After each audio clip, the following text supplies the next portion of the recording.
للہ رب العالمین والصلاة والسلام علی سید الانبیاء والمرسلین اما بعد فاعوذ باللہ من الشیطان الرجیم بسم اللہ الرحمن الرحیم الصلاة والسلام علیک یا سیدی یا رسول اللہ وعلی آلک واصحابک یا سیدی یا حبیب اللہ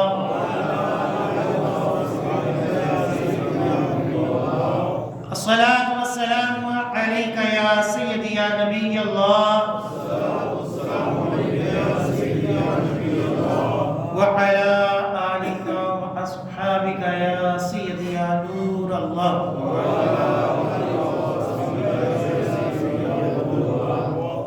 نوائت سنت العقیق الحمدللہ عز و جل ہم نماز جمعہ کے لیے حاضر ہوئے. دعا ہے کہ رب تعالی ہماری اس ادنا سی حاضری کو اپنی بلند بارگاہ میں قبول و منظور فرمائے اور جو کچھ اس جمعے میں بیان ہوگا اسے سننے کی، سمجھنے کی، اس کے اوپر عمل پیرا ہونے کی اور مجھے صحیح طرح بیان کرنے کی توفیق عطا فرمائے. 10 رمضان مبارک حضرت خدیجہ الکبریٰ رضی اللہ تعالی عنہا کا یوم وصال ہے. ان کی سیرت کے حوالے سے ہمیں عام طور پر چند باتیں ہی معلوم ہوتی ہیں، اس لیے آج جس موضوع کے اوپر بیان ہے وہ ہے فیضان حضرت خدیجہ الکبریٰ رضی اللہ تعالی عنہا. یہ ہستی بڑی عظیم ہستی ہیں. حضور علیہ السلام کا جو نسب ہے وہ انہی کی نسل سے چلا ہے اور پہلی مومنین کی ماں ہے. حضور علیہ السلام کی کل 11 بیویاں تھیں.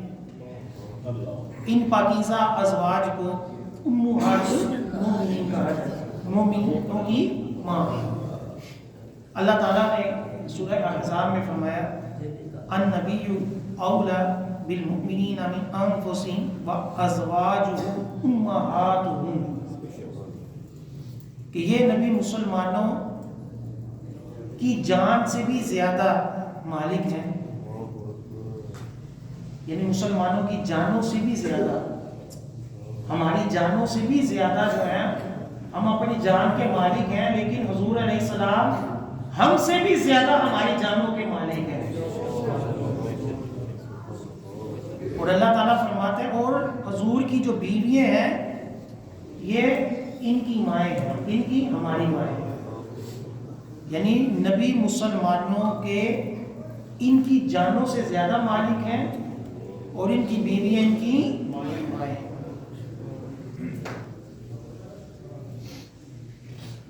حضور علیہ السلام کی عمر جب 25 سال تھی تو حضرت خدیجہ الکبریٰ رضی اللہ تعالی عنہا کو اپنی زوجیت میں قبول فرمایا. آپ کی کنیت ام قاسم ہے. حضرت خدیجہ الکبریٰ کی کنیت جو ہے وہ کیا ہے؟ ام قاسم. جس طرح مردوں کی کنیت ہوتی ہے اسی طرح عورتوں کی بھی کنیت ہوتی ہے. ہمارے یہاں تو عام طور پر صرف دینی طبقہ ہی اپنی کنیت رکھتا ہے، ورنہ یہ ہے کہ کنیت رکھنا جو ہے یہ کیا ہے؟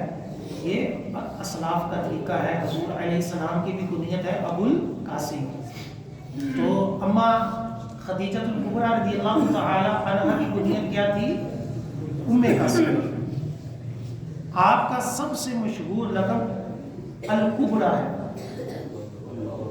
آپ بہت پاک باز، با ہمت، بلند حوصلے، باعزت، اعلیٰ نسب رکھنے والی اور نہایت عقل مند خاتون تھی. آپ کے اعلیٰ اوصاف و کمالات کی کیا شان ہے کہ زمانہ جاہلیت میں آپ کو طاہرہ، پاکیزہ خاتون اور سیدہ قریش کے لقب سے پکارا جاتا ہے. یعنی اتنی پاکیزہ ہستی تھی کہ زمانہ جاہلیت میں بھی پاک دامن تھی، اور ایسی پاک دامن تھی کہ آپ کا لقب تھا طاہرہ، حضرت خدیجہ الکبریٰ کا پیارا لقب صدیقہ بھی ہے۔ حدیث شریف میں ہے حضور علیہ السلام نے فرمایا ہذہ صدیقۃ امتی، کہ یہ میری امت کی صدیقہ ہے۔ حضور علیہ السلام کی کل 7 اولادیں ہیں، 4 شہزادیاں، حضرت زینب، حضرت رقیہ، حضرت ام کلثوم اور خاتون جنت حضرت فاطمہ رضی اللہ تعالی عنہن، اور 3 شہزادے ہیں، حضرت قاسم، حضرت عبداللہ اور حضرت ابراہیم۔ بعض روایتوں میں طاہر بھی آیا ہے، لیکن کئی کہتے ہیں کہ طاہر بھی انہی میں سے ایک کا دوسرا نام تھا۔ ان میں سے حضرت ابراہیم جو بیٹے تھے وہ صرف حضرت ماریہ قبطیہ رضی اللہ تعالی عنہا کے بیٹے تھے، ان کے بطن سے تھے، باقی سب اولاد حضرت خدیجہ الکبریٰ رضی اللہ تعالی عنہا سے ہی ہوئی۔ یعنی حضرت خدیجہ الکبریٰ امام حسن و حسین بلکہ قیامت تک آنے والے سیدوں کی نانی ہے۔ نبوت کے 10ویں سال رمضان المبارک کی 10 تاریخ کو خدیجہ الکبریٰ کا انتقال ہوا۔ بوقت وفات آپ کی عمر 65 سال تھی۔ آپ کا مزار مبارک مکہ کے مشہور قبرستان جنت المعلا میں، پہلے یہ بڑا عالی شان قسم کا مزار ہوتا تھا، جب سعودی حکومت آئی تو جہاں انہوں نے دیگر مزارات کو شہید کیا تو ان کے مزار کو بھی شہید کر دیا۔ حضرت خدیجہ الکبریٰ رضی اللہ تعالی عنہا جو تھی وہ بہت سمجھدار تھی، بہت فقاہت والی تھی۔ ان کی فقاہت کا اندازہ آپ اس حدیث پاک سے لگائیں کہ حضرت جبرائیل امین نے ایک مرتبہ حضور علیہ السلام کی بارگاہ میں حاضر ہو کر آپ علیہ السلام کی بارگاہ میں عرض کیا کہ یا رسول اللہ صلی اللہ علیہ وسلم، حضرت خدیجہ رضی اللہ تعالی عنہا کے لیے اللہ پاک نے بھی سلام بھیجا ہے، وہ بھی انہیں پہنچا دیں اور میری طرف سے بھی سلام ان کو پہنچا دیں۔ شان دیکھیں کہ خالق کائنات حضرت خدیجہ رضی اللہ تعالی عنہا کو سلام پیش کرتا، اور لے کر آنے والے کون ہیں؟ فرشتوں کے سردار، رسول ملائکہ حضرت جبرائیل، اور کن کی بارگاہ میں؟ تمام رسولوں کے سردار۔ تو اب سلام 2 ہستیوں کی طرف سے آیا، ایک اللہ تعالیٰ کی طرف سے بھی اور ایک جبرائیل کی طرف سے۔ ہمیں کوئی سلام بھیجے، ایک بندے کی طرف سے سلام آئے، اس کا جواب بھی وہی ہوگا، 1000 لوگوں کی طرف سے آئے اب بھی وہی ہوگا، یعنی جواب ایک جیسا ہی ہوتا ہے، وعلیکم السلام۔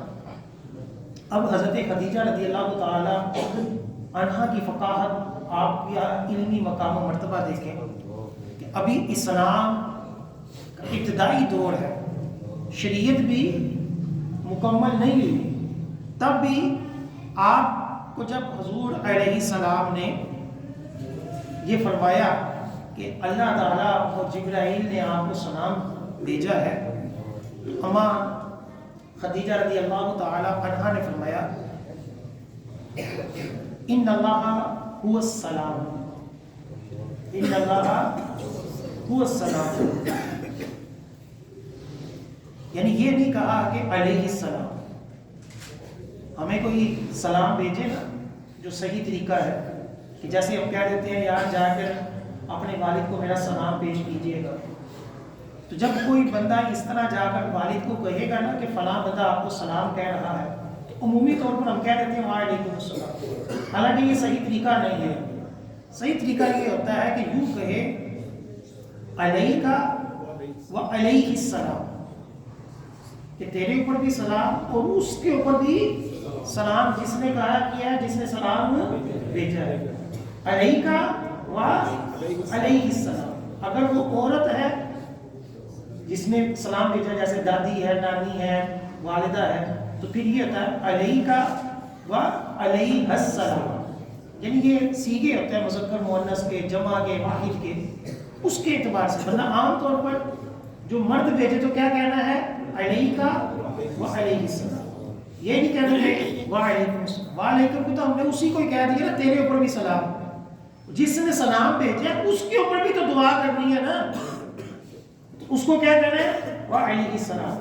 اب حضرت خدیجہ کو جب اللہ تعالیٰ کی طرف سے سلام آیا تو کوئی عام ہستی ہوتی تو وہ یہ کہہ دیتی کہ علیہ السلام، اللہ پر بھی سلام ہو، لیکن اما خدیجہ رضی اللہ تعالیٰ عنہ نے کیا فرمایا؟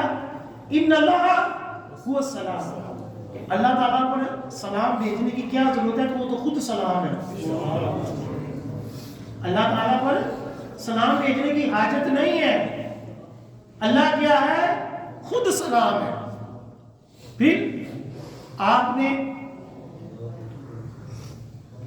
جو ہے وہ حضرت جبرائیل علیہ السلام کو علیہ السلام اور اس طرح جو ہے وہ سلام کا جواب ارشاد فرمایا، تو پتہ یہ چلا کہ یہ حضرت خدیجہ رضی اللہ تعالی عنہا کی یہ فقاہت تھی، یہ ذہانت تھی کہ آپ کو یہ پتہ چل گیا کہ کس طرح جواب سلام کا پیش کرنا ہے۔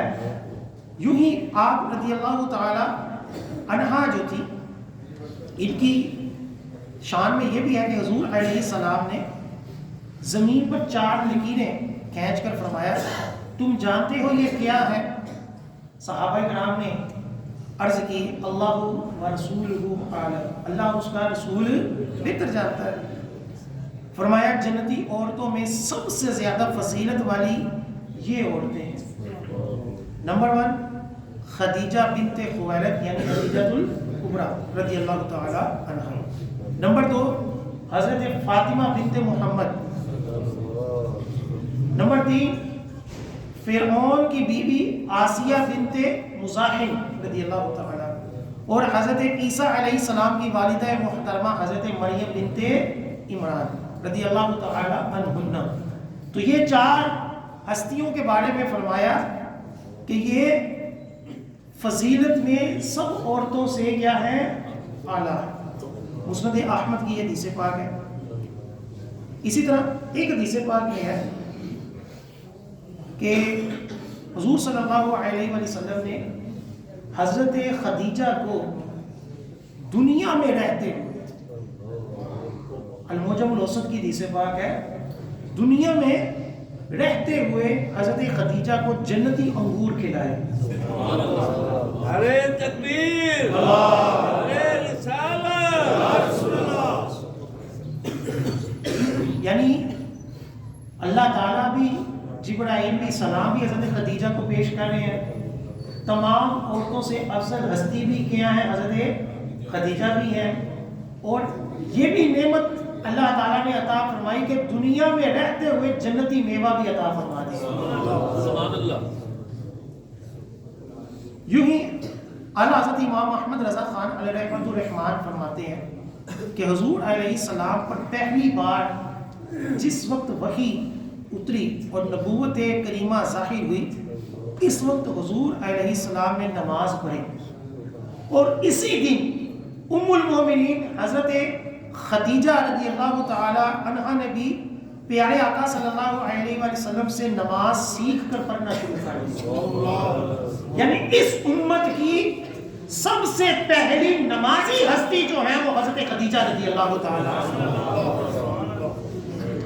حضرت ابو رافع رضی اللہ تعالی عنہ فرماتے ہیں کہ رسول اکرم صلی اللہ علیہ وسلم نے پیر کے روز صبح کے وقت نماز پڑھی، حضرت خدیجہ نے پیر کے دن اس کے آخری حصے میں نماز پڑھی، یعنی نماز جو تھی پیر والے دن حضور علیہ السلام نے نماز پڑھی پہلے حصے میں، اور حضرت خدیجہ نے اس کے آخری حصے میں فجر کی نماز، کیونکہ عورتوں کے لیے یہی حکم ہے ابھی بھی کہ وہ مردوں کی نماز کے بعد فجر کی نماز پڑھیں، اور بقیہ جو نمازیں ہیں وہ مردوں کی جماعت سے پہلے، اذان کے بعد اور جماعت سے پہلے۔ حضرت خدیجہ رضی اللہ تعالی عنہا کے 2 اعلیٰ اوصاف ہیں، ایک عشق رسول کہ آپ حضور علیہ السلام سے بے حد محبت کرتی تھیں. آپ علیہ السلام پر اپنا مال بھی قربان کیا, اپنی زندگی بھی وقف کی, اور قدم قدم پر حضور علیہ السلام کی خدمت بھی کرتی رہی اور ان کو حوصلہ بھی دیتی رہی. پیارے آقا صلی اللہ علیہ وسلم نے جب 40 برس کی عمر میں رمضان المبارک کے مہینے میں جب آپ پر پہلی وحی نازل ہوئی, اس موقع پر حضرت خدیجہ الکبریٰ رضی اللہ تعالی عنہا نے مثالی کردار ادا کیا. رسول نامدار صلی اللہ علیہ وسلم کی زوجیت میں آنے سے لے کر آخری دم تک قدم با قدم حضور علیہ السلام کا ساتھ دیا. غار حرا میں پہلی وحی نازل ہونے کے بعد جب حضور علیہ السلام اس حال میں حضرت خدیجہ کے پاس تشریف لائے کہ آپ کا دل مبارک جو تھا وہ کانپ رہا تھا, وحی کا ایک روگ تھا, تو حضرت خدیجہ رضی اللہ تعالی عنہا نے آپ کو یوں حوصلہ دیا. کن الفاظ سے؟ اللہ عز و جل کی قسم, اللہ پاک کبھی آپ کو رسوا نہ کرے, کیونکہ آپ صلہ رحمی کرتے, کمزوروں کا بوجھ اٹھاتے, محتاجوں کے لیے کماتے, مہمان نوازی کرتے اور راہ حق میں مشکلات برداشت کرتے ہیں. یعنی حضور علیہ السلام کو حوصلہ دیا کہ پریشان نہ ہو, آپ جو ہے اللہ تعالیٰ آپ کو عزت, آپ صلی اللہ علیہ وسلم کو مقام و مرتبہ عطا فرمائے گا. آپ کے اندر کیا خصوصیات ہیں؟ آپ کے اندر وہی خصوصیات ہیں جو ایک نبی کے اندر ہونی چاہیے. کہ نبی جو ہوتا ہے وہ کیا ہوتا ہے؟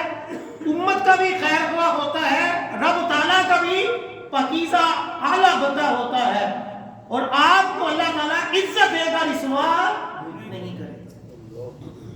جب حضور علیہ السلام نے اللہ تعالیٰ کے حکم پر اعلان نبوت فرمایا تو آپ نے سب سے پہلے پکار کر لبیک کہا, اور مکہ نے جب آپ صلی اللہ علیہ وسلم پر آزمائشیں شروع کی, تکالیف دینا شروع کی, تو اس مرحلے میں بھی حضرت خدیجہ رضی اللہ تعالی عنہا جو تھیں وہ ہمیشہ آپ پر نثار ہوتی رہی. حضرت خدیجہ رضی اللہ تعالی عنہا ہی تھی جو عورتوں میں سب سے پہلے حضور علیہ السلام پر ایمان لائیں اور ہر مشکل وقت میں آپ صلی اللہ علیہ وسلم کا ساتھ دیا. حضرت علامہ محمد اسحاق مدنی رحمۃ اللہ علیہ فرماتے ہیں کہ سید عالم صلی اللہ علیہ وسلم جب بھی کفار کی جانب سے کوئی ناپسندیدہ بات سن کر غمگین ہو جاتے, اس کے بعد حضرت خدیجہ رضی اللہ تعالی عنہا کے پاس تشریف لاتے تو ان کے ذریعے اللہ پاک آپ کے رنج کو دور فرما دیتا. یعنی حضرت خدیجہ کے پاس آ کر حضور علیہ السلام کو سکون نصیب ہوتا, سکون محسوس کرتے, اور آپ کے دل میں جو کفار کی تکالیف ہوتی تھی وہ دور ہو جاتی تھی. اچھا, دوسری آپ کے اندر خوبی یہ تھی کہ بن دیکھے ایمان لانا. پہلی کیا تھی؟ حضور علیہ السلام سے عشق. اس عشق میں آپ ہر دم حضور کے ساتھ رہیں, اپنی جان مال کے ساتھ حضور کی بارگاہ میں پیش رہیں, حضور کو حوصلے دیتی رہیں. دوسری کیا تھی خوبی آپ کے اندر؟ اعلیٰ خوبی بن دیکھے ایمان. حضرت خدیجہ رضی اللہ تعالی عنہا رضی اللہ تعالیٰ عنہ کا جو شہزادہ تھا حضرت قاسم رضی اللہ تعالی عنہ, جب وہ دنیا سے پردہ کر گئے تو اماں خدیجہ رضی اللہ تعالی عنہا نے عرض کی, یا رسول اللہ صلی اللہ علیہ وسلم, کاش اللہ پاک قاسم کو مدت رضاعت یعنی دودھ پینے کی 2 سال کی عمر تک زندہ رکھتا. اتنا چھوٹا سا بچہ, کاش میں ان کو 2 سال دودھ پلاتی. رسول اللہ صلی اللہ علیہ وسلم نے ارشاد فرمایا اس کی رضاعت جنت میں پوری ہوگی, اس کی رضاعت جنت میں پوری ہوگی.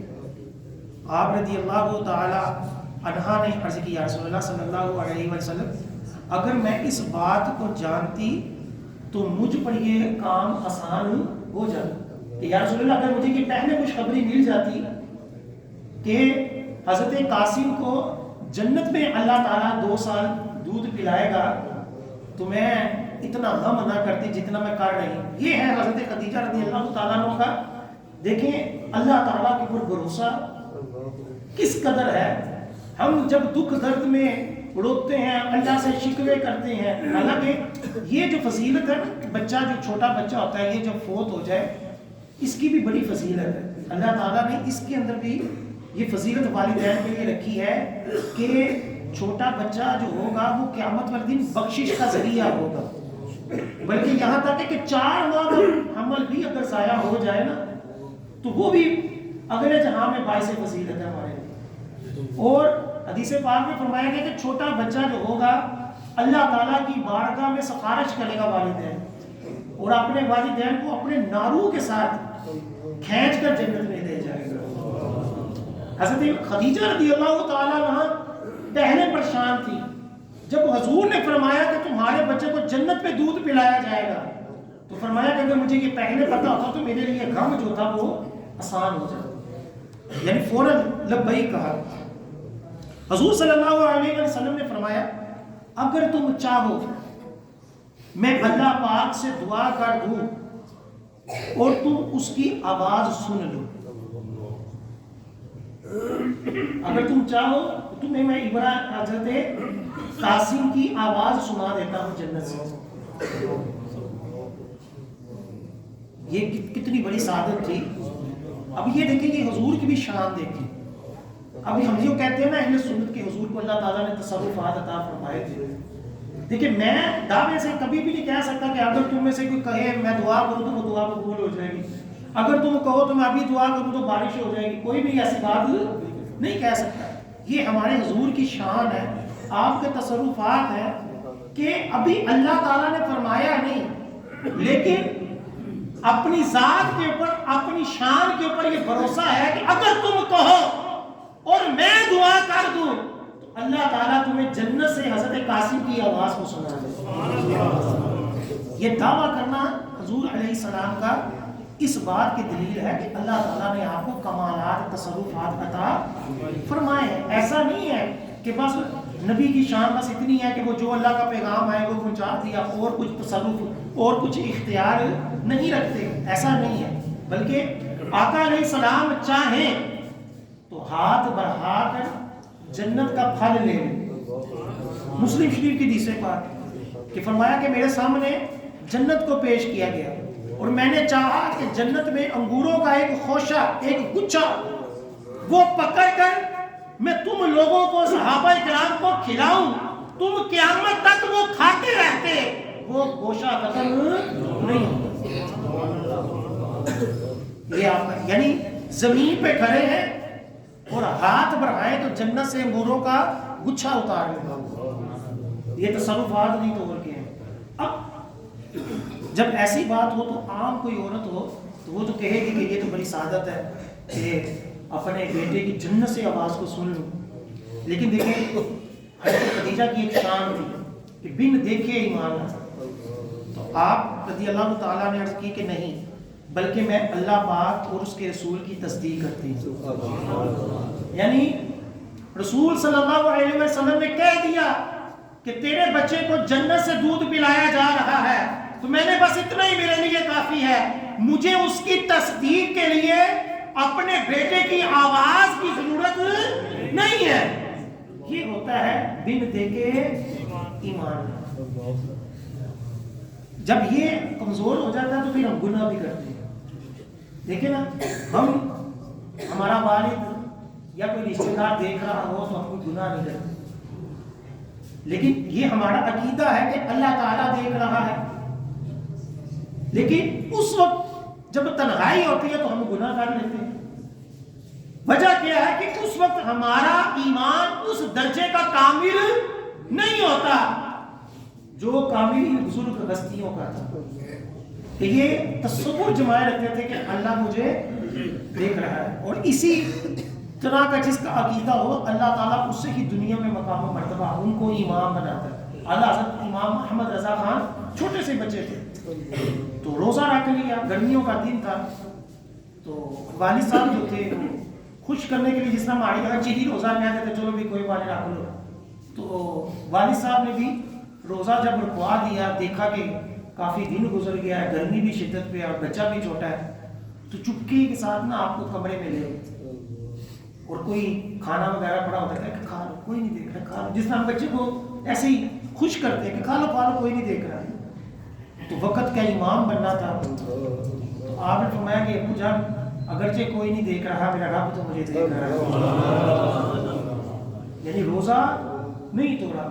ہمارے غوث پاک جن کو اللہ تعالیٰ نے تمام ولیوں کا سردار بنایا، جب ان کی ولادت ہوئی تو رمضان میں، یکم رمضان کو، اور یہ عید کے چاند کے بارے میں اختلاف ہو گیا، اور آپ نے جو حضرت غوث پاک رضی اللہ تعالیٰ کی یہ شان ہے کہ آپ نے پیدائشی روزہ رکھا، کتابوں میں لکھا ہے. تو جب چاند کے بارے سے اختلاف ہوا کہ چاند عید کا نظر آیا یا نہیں آیا، تو آپ کی والدہ ماجدہ سے جب لوگوں نے پوچھا تو آپ نے فرمایا کہ اگر میرے شہزادے نے صبح دودھ پی لیا تو سمجھو کہ صبح عید ہے، اور اگر صبح دودھ نہ پیا تو سمجھنا کہ صبح روزہ ہے.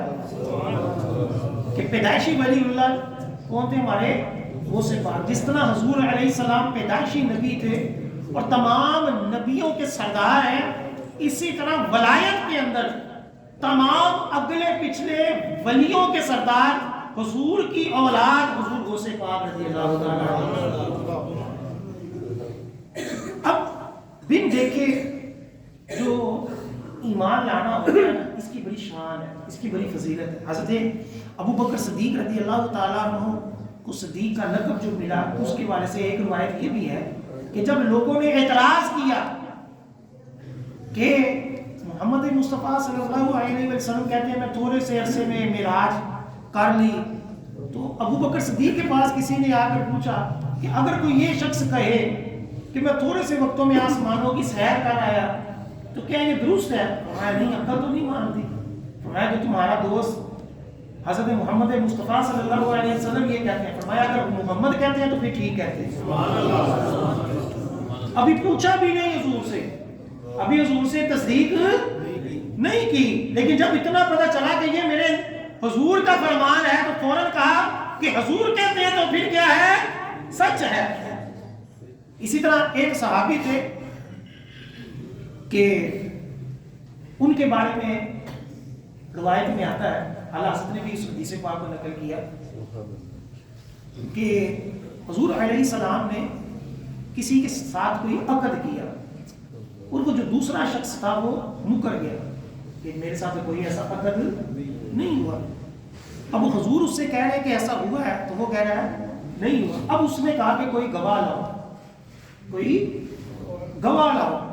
تو صحابی جو تھے وہ گزر رہے تھے، تو صحابی نے کہا کہ میں گواہی دیتا ہوں کہ حضور نے تم سے یہ چیز خریدی.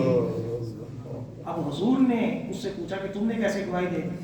اس صحابی نے عرض کی یا رسول اللہ صلی اللہ علیہ وسلم آپ کے اوپر ایمان لا کر بن دیکھے رب کو مان لیا ہے، بن دیکھے رب کو مان لیا ہے. یہ سوتے کی بات کون سی بڑی شے ہے؟ جب رب کو آپ کے کہنے پر مان لیا ہے، جنت دوزخ کو مان لیا ہے، آخرت کو مان لیا ہے، تو آپ کے کہنے پر میں یہ بھی مانتا ہوں کہ آپ نے یہ عقد کیا. یہ شانیں ہوتی ہیں بزرگوں کی، اور یہ کامل لوگوں کی، کامل ہستیوں کی یہ شان ہے. حضرت خدیجہ رضی اللہ تعالیٰ عنہ کے اندر بھی یہ شان تھی کہ آپ بھی بن دیکھے حضور علیہ السلام کے اوپر اعتبار کرتی تھی، آپ نے جو فرما دیا اس کو مانتی تھی.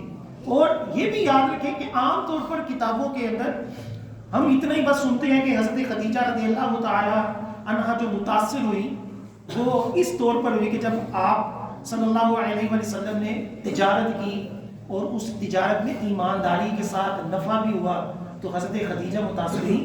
یہ عام کتابوں کے اندر لکھا ہوا ہے، ورنہ اگر اس کا مزید مطالعہ کیا جائے سیرت کا تو آپ کے ایک کزن تھے ورقہ بن نوفل، حضرت خدیجہ کے ایک کزن تھے ورقہ بن نوفل، جن کو پچھلی کتابوں کے اوپر بڑا عبور حاصل تھا، بڑی معلومات تھی.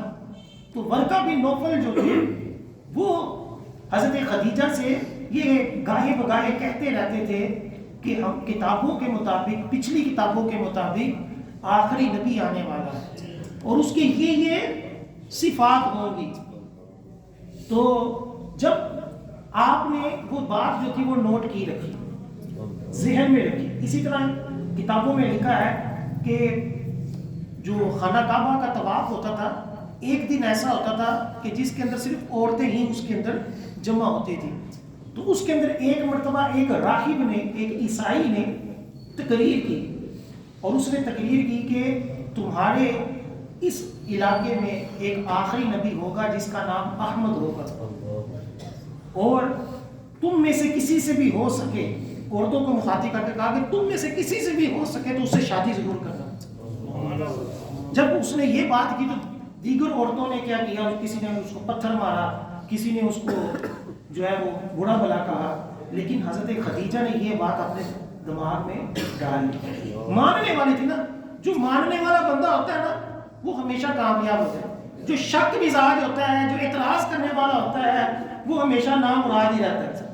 جو اعتبار کرنے والا ہو, حضور علیہ السلام نے فرمایا جس نے میرے سنت کے بارے میں سنا اور اس کے اوپر عمل شروع کر دیا, اگرچہ بعد میں پتا چلے کہ یہ میری سنت نہیں ہے, تب بھی اللہ تعالیٰ اس کو سنت کا ثواب عطا فرمائے. کیوں؟ کیونکہ وہ تو کیا سمجھ رہا ہے, اس کو سنت سمجھ کے کہا ہے. میاں شیر محمد رحمۃ اللہ علیہ سید زادوں کا بڑا ادب کیا کرتے تھے نا. تو ایک بندہ جو تھا وہ جھوٹا سید بن کر آ گیا, تو آپ نے بڑی خدمت کی اور اس کو بڑی عزت کے ساتھ چھوڑنا ہے. تو اس نے کہا کہ میں جھوٹ بول رہا تھا کہ میں سید نہیں ہوں. تو آپ نے فرمایا کہ مجھے پتا تھا کہ سید نہیں ہے, تو سید نہیں ہے, لیکن جب تو اپنے آپ کو کہہ رہا تھا تو میں نے پھر بھی تیرا ادب کیا کہ جو بندہ عزت کر لے, جو حضور علیہ السلام کی نسبت کے ساتھ اس کو مان لے, وہ کیا ہو جاتا ہے, ہمیشہ کامیاب ہو جاتا ہے. اب حضرت خدیجہ نے ایک تو اپنے کزن ورقہ بن نوفل سے سنا ہوا تھا کہ آخری نبی آنا ہے, اور ایک اس راہب سے سنی کہ تم میں سے جس سے بھی ہو سکے وہ کیا کرے, وہ اس آخری نبی پر کیا کرے, اس کی زوجہ بن جائے, اس کے اوپر ایمان لے آئے.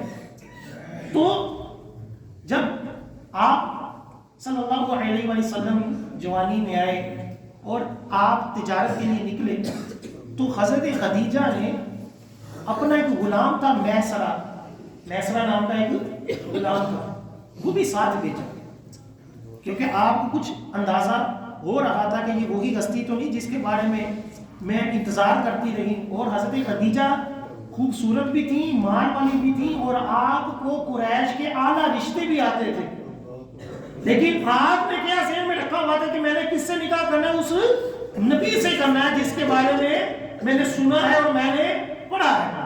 تو میسرہ کو بھی بھیجا. اب جب حضور علیہ السلام اس قافلے سے نفع لے کر آ رہے تھے تو آپ اپنے گھر کی اوپر والی چھت پر کھڑی تھی حضرت خدیجہ. تو جب آپ نے دیکھا تو حضور علیہ السلام دھوپ ہے, آ رہے ہیں, لیکن آپ کے اوپر جو تھا وہ سایہ تھا, آپ کو دھوپ نہیں آ رہی تھی, آپ کو دیکھ رہی ہیں کہ وہ حضور علیہ السلام جو تھے وہ آ رہے ہیں. اب یہ بھی آیا کہ یہ اچانک ہوا ہے کہ یہ باقی کوئی شان ہے. تو حضور علیہ السلام نے جب وہ کامیابی, مال کی خوشخبری سنائی, تو آپ جو تھی وہ یہی سوچ رہی تھی کہ یہ جو میں نے منظر دیکھا ہے یہ انہی کے ساتھ خاص تھا یا کسی اور کے ساتھ بھی ہے. تو بعض کو ہوتا ہے نا کہ اچانک بادل آ جاتا ہے تو بتا یہ سمجھ لے یا یہ شاید سب کے لیے یا یہ کے لیے.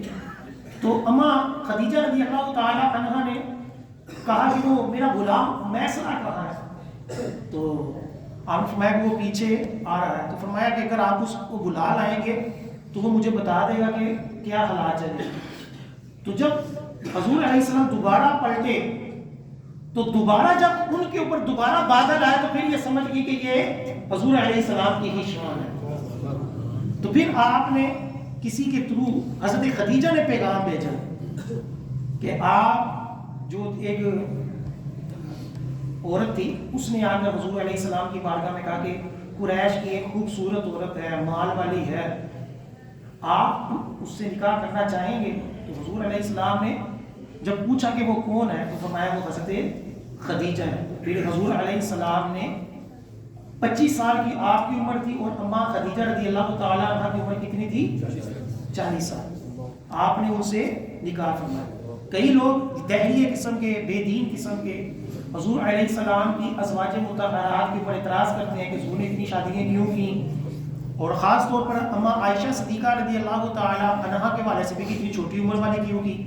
حضور علیہ السلام نے جتنی شادیاں کی ہیں اور جس عورت سے کی ہے، اس کے اوپر باقاعدہ کتابیں لکھی گئی ہیں کہ اس کے اندر کیا حکمتیں تھیں، کس قبیلے کے ساتھ رشتہ کرنا آپ نے کیوں کیا، اس قبیلے سے کیا مفاد تھا، دین کے کتنے فوائد تھے اور شریعت کے کتنے احکام لوگوں کو بتانے تھے۔ کیونکہ اس زمانے میں کئی رشتوں کے بارے میں یہ غلط فہمیاں تھی کہ اس طرح رشتہ نہیں ہوتا، منہ بولے بیٹے کی بیوی سے رشتہ نہیں ہوتا، فلاں نہیں ہوتا۔ تو آپ نے اپنے عملی طریقے سے بھی کئی جو حلال رشتے تھے وہ بھی بتائے، اور پھر مزید امت کو یہ بتایا کہ جب کسی گروہ سے، کسی خاندان سے محبت بڑھانی ہو تو وہاں رشتہ کیا ہے۔ آج بھی دیکھ لیں، ہم کوئی بندہ اپنی گیدرنگ بڑھانے کے لیے، اپنی ریپوٹیشن بڑھانے کے لیے، اپنا حلقہ احباب بڑھانے کے لیے کسی خاص طور پر رشتہ کر لیتا ہے، بلکہ بعض سیاسی رشتے بھی ہو جاتے ہیں۔ وجہ کیا ہوتی ہے کہ اس سے کوئی فوائد، کوئی مفاد، کوئی فوائد جو ہوتے ہیں وہ مد نظر ہوتے ہیں۔ اسی طرح حضور علیہ السلام نے دینی مفادات کے لیے، دین کو بڑھانے کے لیے آپ نے نکاح کیے۔ اور سب سے پہلے عام طور پر دیکھ لیں، ہمارے یہاں اگر ایک 25 سال کا بچہ ہو تو وہ 40 سال کی عورت سے بلا وجہ شادی نہیں کرتا۔ عام طور پر لوگ اس کو کہتے ہیں یار اتنا چھوٹا ہو، اتنی بڑی عمر سے کرنی۔ لیکن حضور کی نظر میں کیا چیزیں تھی؟ حضور صلی اللہ علیہ وسلم کے نزدیک وہ چیزیں نہیں تھی جو ہماری سوچ ہے۔ حضور علیہ السلام نے 25 سال کی عمر میں 40 سال والی سے نکاح کیا۔ اللہ تعالیٰ نے اس کے اسباب اور اس کے اثرات کیا فرمائے؟ آپ کی ساری نسل جو تھی وہ حضرت خدیجہ سے چلی۔ پھر آپ نے جو دوسری شادی کی اس کے اندر بھی حکمتیں تھیں، اور اماں عائشہ صدیقہ رضی اللہ تعالی عنہا سے چھوٹی عمر والی سے اس لیے کی کہ میرے بعد اس کی عمر زیادہ رہے گی اور یہ امت تک شریعت کے احکام پہنچائے گی۔ یہی وجہ ہے کہ اماں عائشہ صدیقہ رضی اللہ تعالی عنہا کے بارے میں کہا جاتا ہے کہ دین کا تیسرا حصہ حضرت عائشہ کے ذریعے ہمیں پتہ چلا۔ نعرے تکبیر، نعرے رسالت۔ تو یوں حضرت خدیجہ رضی اللہ تعالی عنہا کی سیرت، آپ کا فیضان، آپ اس امت کی سب سے پہلی ماں ہیں۔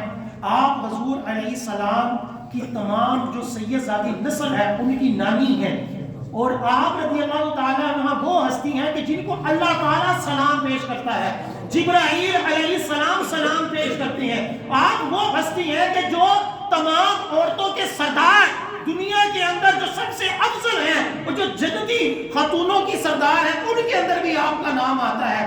آپ رضی اللہ تعالیٰ عنہ وہ ہستی ہیں کہ آپ رضی اللہ تعالی عنہ حضور علیہ السلام سے تن من دل سے عشق کرتی ہیں، اور حضور علیہ السلام بھی آپ سے بے حد محبت کرتے تھے۔ اما عائشہ صدیقہ فرماتی ہے کہ میں نے حضور کی کسی بیوی کے ساتھ حضور کو اتنی محبت کرتے نہیں دیکھا جتنی حضرت خدیجہ سے دیکھا، اور میں اس کے اوپر رشک کرتی تھی کہ حضور بعد میں حضرت خدیجہ کا تذکرہ کرتے تھے، اور حضور علیہ السلام جو تھے وہ اپنی زوجہ حضرت خدیجہ کی سہیلیوں کو قربانی کا گوشت پیش کرتے تھے۔ کیوں؟